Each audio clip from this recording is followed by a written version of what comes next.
Ravinder, writer, restaurateur, but backtracking, how did you become the woman you are today? Where did you grow up? What influenced you? I grew up in Kenya. When I moved to England, I was 7, and it was a shock to my system. And of course, then the sort of missing home and pining for home really sets in, the homesickness.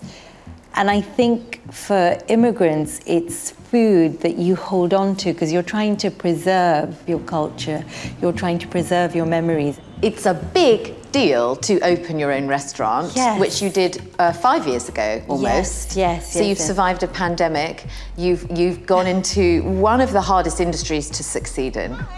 I think my happiness comes from sharing food, and the restaurant is just an extension of that. How intimidating was it to step into a very male-dominated industry? I don't even think I had time to feel intimidated because you're just under so much pressure. But I think a lot of women I know who cook very intuitively, and they cook to nurture and to nourish, which is a very different way of cooking from a chef who wants to sort of show off. Leave your ego at the door. Yeah.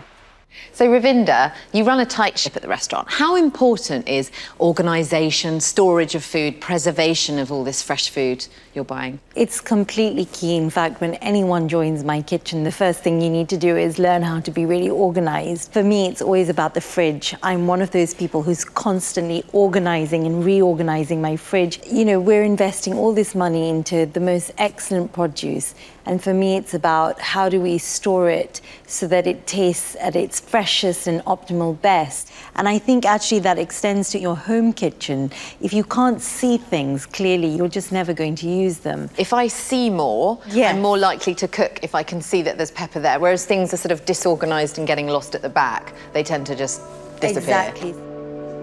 I grew up in a community where women were basically marginalised. My aunts, my sisters, my grandmother, my mother, and yet they were such bright sparks and so talented and so nurturing, and I learnt so much from their wisdom.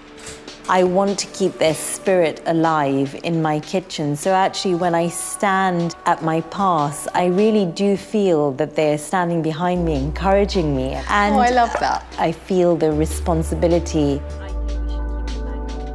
We've just become the first independent restaurant to become carbon neutral. I think it, again, comes from that very maternal way of cooking. We tend to have very little food waste, so it's something we're really, really proud of at Jikoni. So you should be.